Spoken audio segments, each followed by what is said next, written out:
Yun mga ka-everybody, ka-everyone, naabutan kami ng ulan. Dito. Doon. Umulan mga kabab. No. Yung ulan, may kasamang aligabok. Grabe. Kati yung ilog ko. Hirap ganito. Maalog-alog pa yung sasakyan dahil sa lakas ng hangin.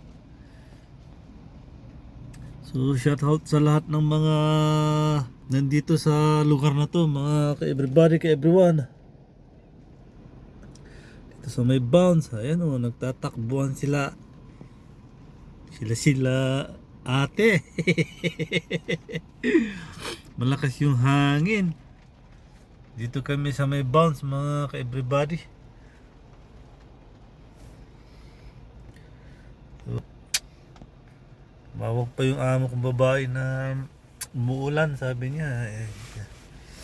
Sabi ko kakaumpisa lang. So ngayon, dito pa ako kanina, ang init-init. Buti na lang lumamig umulan. Lumamig ng konti pero mainit pa rin.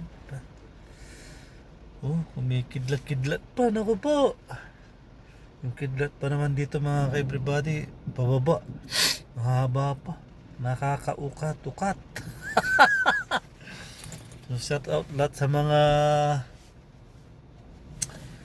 nandito sa may Kurais Road, Macca Road, Kurais. Shout out sa inyong lahat mga kababayan ko. Sana nasa mabuti kayong kalagayan. Ugaliin laging magdasal at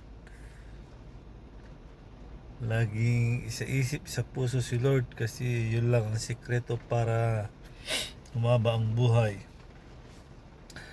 Nagdasal-dasal lang mga ka-everybody, ka-everyone. Lakasan lang ang paniniwala nyo at biling din lagi na kayo ay gabayan at bantayan, tulungan para matupad natin ang gusto natin sa buhay habang may buhay.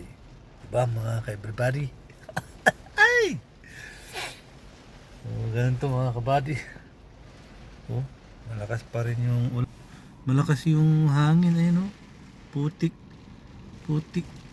na yung ulan. May kasamang aligabok. Ganito na lang mga, kasi tumatawag yung amo ko. So bye bye.